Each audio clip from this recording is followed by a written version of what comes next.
नमस्कार दोस्तों, सीटेट 2022 की परीक्षा आप लोग देने जा रहे हैं और आप लोगों की परीक्षाओं में वक्त एक हफ्ते से भी कम बचा है। लेकिन सीबीएसई के कुछ ऐसे नियम हैं जो कि आप लोगों को जानना अनिवार्य है। ये नियम पिछले वर्ष से ही लागू हुआ।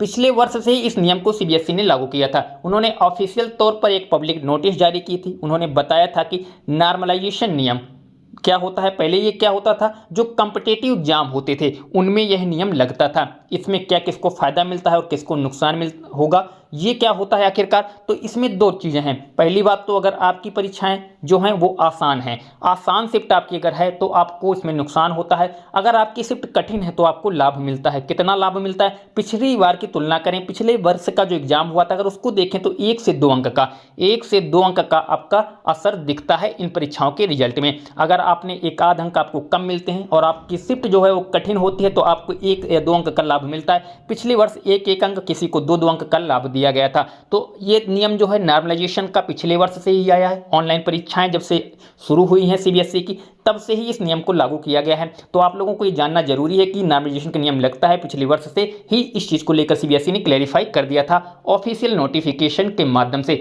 अब ये नॉर्मलाइजेशन आखिर होता क्या है। अगर मान लीजिए किसी छात्र ने एग्जाम दिया और उस दिन पूरा दिन उसमें कैलकुलेट होता है, यानी ओवरऑल रिजल्ट कैलकुलेट किया जाता है। अगर उस दिन की जो परीक्षा है वो कठिन है तो फिर क्या होता है, उनका स्कोर मान लीजिए 90 नहीं आ रहा, 89 ही आ रहा है, तो क्या होता है, उनको 1 और 2 अंक का लाभ मिल जाता है। अगर मान लीजिए किसी छात्र का शिफ्ट आसान है और सभी ओवरऑल रिजल्ट देखा जाता है तो पूरा ओवरऑल रिजल्ट अगर आसान है तो क्या होता है, 1 से 2 अंक उनको कम या ज़्यादा हो सकते हैं। तो आप लोगों को ये जरूर ध्यान रखना है, अगर आपकी शिफ्ट आसान है तो आप लोगों को प्रयास करना है कि आप कम से कम सीबीएसई का जो रिजल्ट बनता है उसमें आपको 4-5 अंक, यानी कि 90 का जो स्कोर होता है तो आपको 95-100 से कम का स्कोर नहीं करना है, क्योंकि 2-3 अंक आपके कब माइनस हो जाएंगे आप लोगों को मालूम भी नहीं चलेगा। और एक बात और याद रखिएगा, सीबीएसई जो अपनी आंसर की जारी करता है उसके बाद एक फाइनल आंसर की जारी करता है, तो दोनों में क्या होता है, ज़्यादा फर्क नहीं पड़ता है। अगर आप आपत्ति भी दर्ज कराते हैं तो 1 से 2 अंक से ज़्यादा कभी भी नहीं बढ़ते।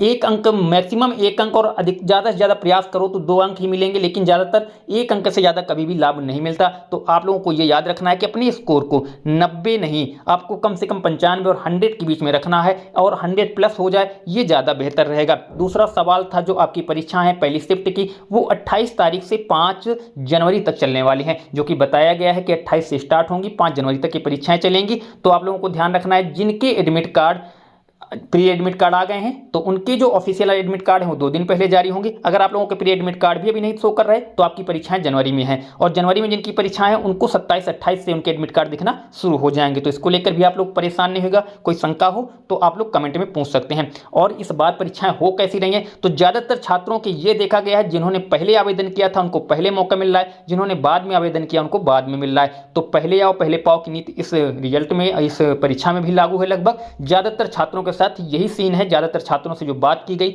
उसमें यही पाया गया, जिन्होंने आवेदन शुरुआत में कर दिया उनके एडमिट कार्ड जो है वो पहले ही मिल रहे हैं, और जिन्होंने लास्ट में आवेदन किया है तो उनके admit card, pre admit card भी उनको अभी दिखाई नहीं दे रहे हैं। तो ये जो परीक्षाएं हैं, जो अभी तक जानकारी मिली है उसमें पहले आओ पहले पाओ के आधार पर ही आपके एडमिट कार्ड आपको देखने को मिल रहे हैं। नाम का कोई भी सीन नहीं है यहाँ पर, नाम को लेकर कि अगर आपका नाम ए से शुरू होता है, बी से शुरू होता है, तो ऐसा कोई भी सीन नहीं है। तो इसको लेकर आप लोग काफ़ी परेशान थे, तो ये आपको ध्यान रखना है। परीक्षाएं 28 से शुरू होकर लगभग ये जनवरी लास्ट तक जाएंगी, तो आप लोगों को तैयारी कंटिन्यू करना है। चैनल पे नए हैं तो सब्सक्राइब कर लीजिएगा। फिर भी कोई सवाल मन में है, कोई शंका है तो कमेंट में पूछ सकते हैं। अगर कोई और जानकारी आती है तो हम आपको सूचित कर देंगे। चैनल के माध्यम से जुड़े रहिए। चैनल पे नए हैं तो सब्सक्राइब कर लीजिएगा। वीडियो लाइक नहीं किया तो कर दीजिएगा, शेयर करना बिल्कुल भी ना भूलिएगा। चलिए दोस्तों, इस वीडियो में यहीं तक, फिर मिलते हैं नई वीडियो में नई जानकारी के साथ। तब तक के लिए जय हिंद, वंदे मातरम।